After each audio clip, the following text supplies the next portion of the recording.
وعبد القادر يا معدة قصر حصده وحالي لسه العري سويدن دولة طليانية لسه العرتي وحي كان طليانية 6 سنة حبسية أيامكم بشان سنة إيه وحكومين أو عنين أوغي وحي تاي بعد جاي ودك سويدن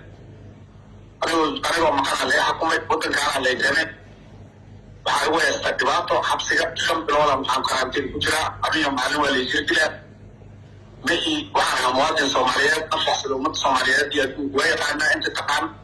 waxaan rabaa in la caawiyo intaan noolahay nin muwaadin oo Soomaaliyeed ah suurtagal maahan in la shirtiro ama muwaadin Soomaaliyeed la shirtiro xaq uma leh in la shirtiro waxaan ogeynaa ku xiranahay dunniyan ku xiranahay waxaan cusub dira dowladda Soomaaliya madaxweynaha Soomaaliya Xasan Sheekh Maxamuud dhammaan wasiirada xildhibaanada mas'uuliyiinta bulshada Soomaaliyeed adduunweynaha inta joogta waxaan ka rabaa codkayga in meel kasta la gaarsiiyo waxaan ku jiraa oo lagu karantiinaa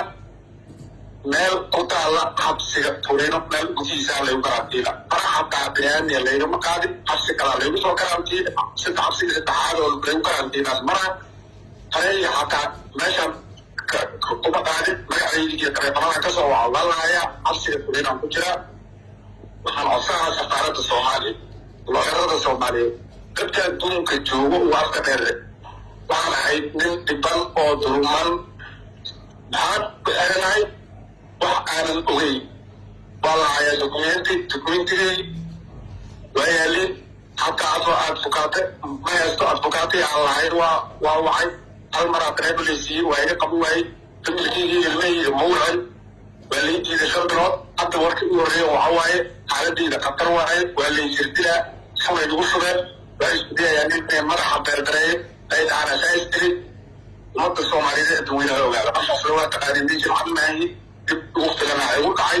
ma raba inaan cabaado qof kasta saaxiib mid iga soo horjeeda mid mucaarada Soomaalida bay taagan tahay muwaadin Soomaaliyeed ahay haliga soo gaaro xaaladaas ku jira oo mahadsantihiin